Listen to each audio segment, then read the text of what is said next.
The rain came down in sheets, drumming against the cracked sidewalks of a small-town high school parking lot. The sound of laughter cut through the storm, cruel, high-pitched, and heartless. 3 seniors stood around a girl in a faded hoodie, her knees muddy, her backpack half open, books soaked and scattered. "Look at her. Little farm girls all dressed for the prom now," sneered Tasha, the self-proclaimed queen of the school. She kicked a handful of wet mud onto the girl's face. The girl didn't cry. She just wiped the dirt away and looked up, those eyes, calm and steady, like still water before a storm. "Are you done?" she asked quietly. That question should have made them pause. But bullies rarely recognize the moment when they cross a line that will change their lives forever. Tasha laughed louder. "Oh no, sweetie. We're just getting started." And with that, she shoved her. The girl stumbled backward into the puddle again. The splash echoed across the lot. Cars passed by, headlights flashing briefly on the scene. Nobody stopped. Nobody ever did. Her name was Lila Porter, 17 years old, daughter of a retired Navy SEAL named Ethan Porter, who most of the town believed had lost his mind after his wife's death. He lived quietly now, fixing fences and avoiding people, his past buried under layers of silence. Lila stood slowly, rain dripping from her hair, her breathing slow and controlled. Years of her father's quiet lessons flickered through her mind. Control the moment. Don't give them your power. She didn't speak again. Just gathered her books and walked away through the storm.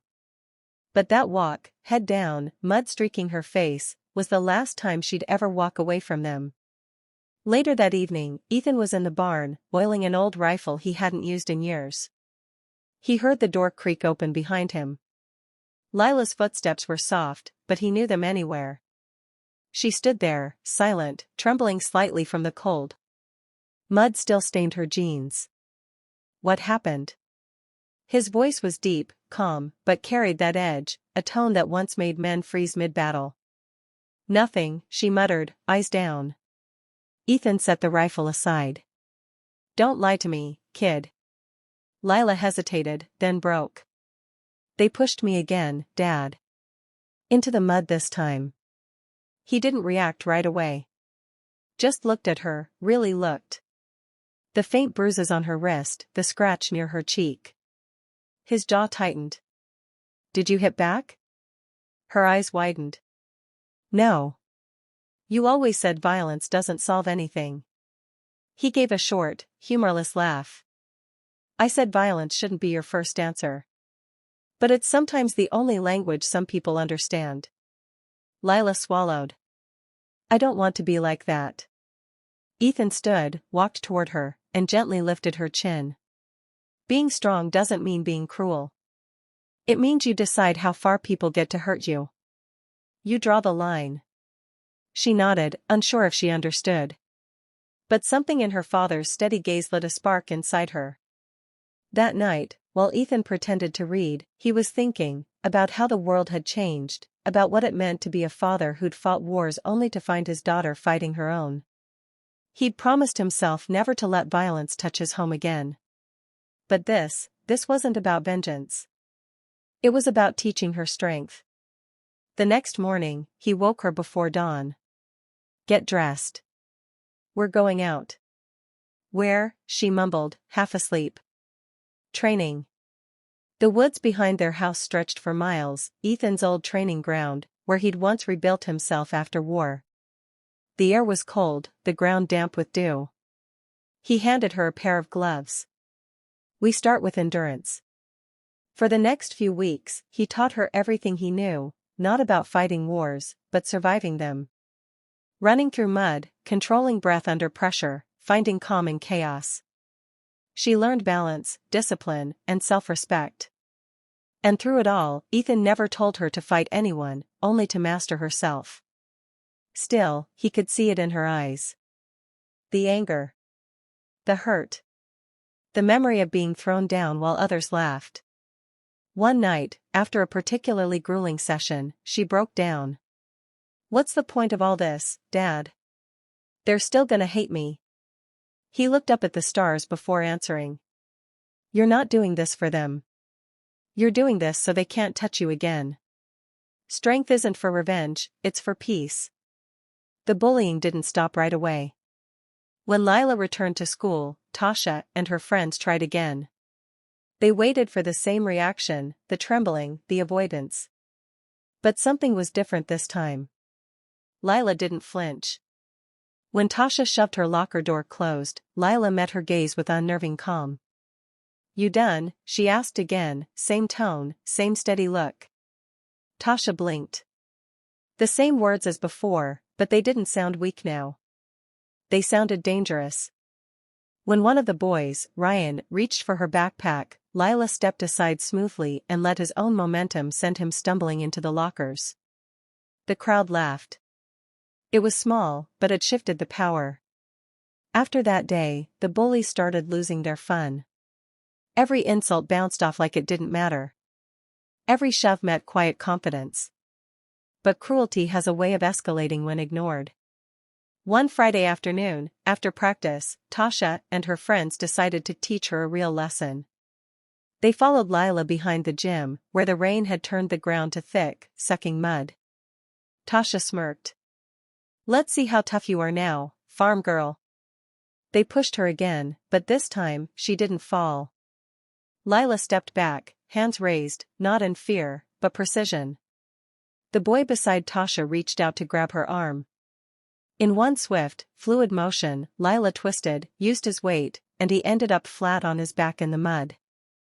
The others froze. Lila's breathing stayed calm. "I don't want to hurt you. But I won't let you do this anymore." For a moment, no one moved.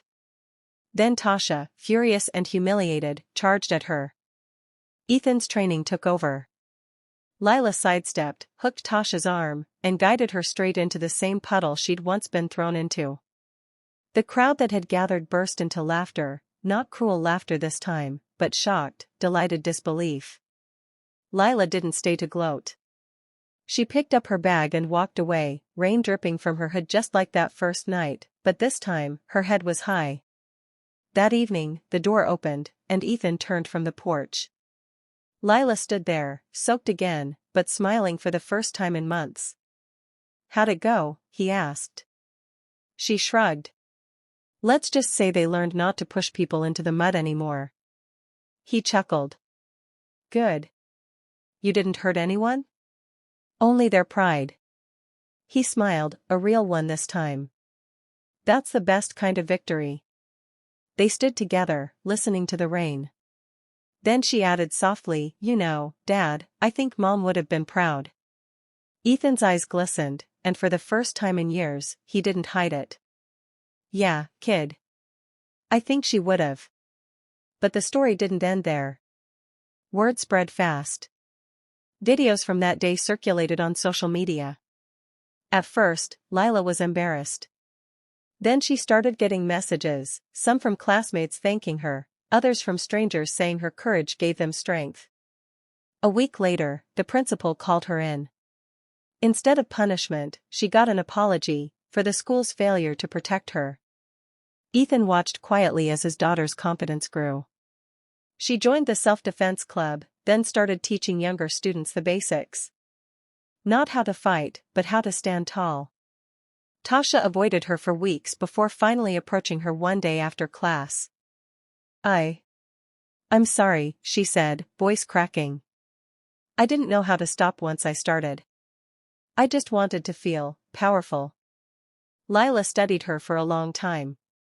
Then she said, "Power's not about hurting people. It's about helping them stand up." And for the first time, they shook hands. Months passed. The school transformed quietly, less cruelty, more courage. People talked about that day as if it were a legend. But the real story wasn't about the bullies or the mud. It was about a girl who learned strength not from fighting others, but from refusing to let anyone define her worth. And a father who found peace by teaching his daughter the same lesson he once learned on battlefields far away, that the truest warriors fight not to destroy, but to protect. Years later, Lila stood at a small ceremony, a medal glinting on her uniform. She'd joined the Navy, following in her father's footsteps, not out of duty,